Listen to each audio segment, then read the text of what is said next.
So now asking Dan Bigham, the race engineer for Ineos Grenadiers, what is the maximum for the hour record? Because of course, Filippo Ganna has expressed interest as well, and presumably, if that happens, you would be part of his hour record attempt as well. Oh yeah, definitely. I'm heavily involved in that project. It's pretty damn awesome, to be honest. I'm quite excited by it.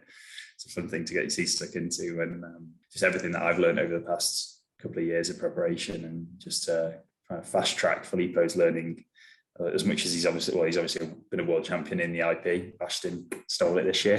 Good on Ashton. um, but he's not an hour record specialist, and he's obviously fantastic at road time trials and fantastic at IPs, but there are some sort of unique aspects that when you kind of bring it all together. So yeah, hopefully I have a big impact on that. How far he can go, not my space to say. I mean, hopefully something pretty awesome. Beyond that, I could not comment. No, it was just because when Bradley Wiggins did his hour record, everyone thought that was the limit. And then suddenly the limit got pushed up further. And then there was talks about, is 60 kilometers possible? Do you think 60 kilometers is possible? I'm not going to sit here and say, no, it's not possible, because I don't want to be like everyone before me. Oh, this is the limit. Well, it's never the limit, because it's the best that you can do in that moment, but you can still finish and go, oh, I didn't quite do that perfectly, and that wasn't quite right, and this could be slightly better. And I think it'll be the same. Like when I cross the line, I'll still have reservations around, was everything quite as good as it could have been? You obviously try and do your best, but it's never, ever going to be perfect.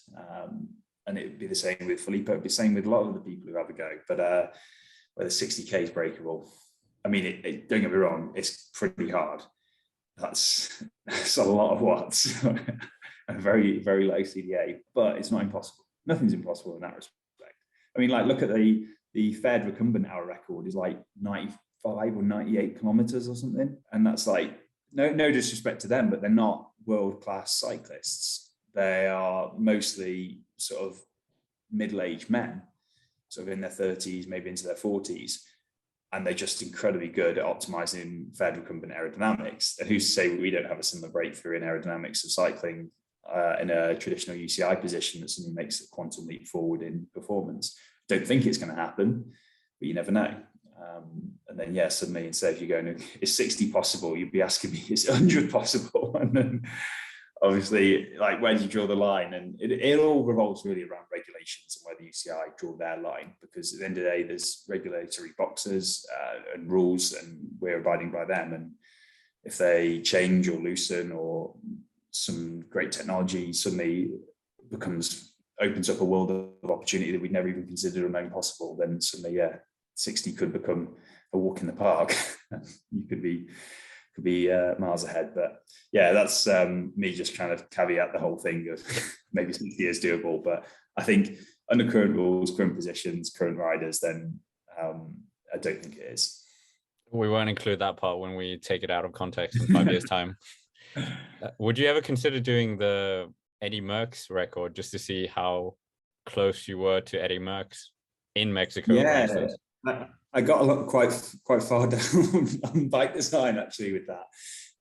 There's a company in the UK called Sturdy Cycles, who I followed for years. Actually, I messaged him when I was back at uni trying to blag one of his really cool custom TT bikes out of him. And at the time, I was still relatively a nobody, but I speak to him quite a bit, and he's really, really cool guy. Does custom titanium bikes, so he has titanium tubing and then sinters all the lugs, so like the headset, the head tube, the seat cluster, bottom bracket, all of that. So it all can be entirely bespoke, and it's such like a cool thing, which basically could fit then within the Merckx rules. So you'd have a road bike position, and you could set everything as you want to.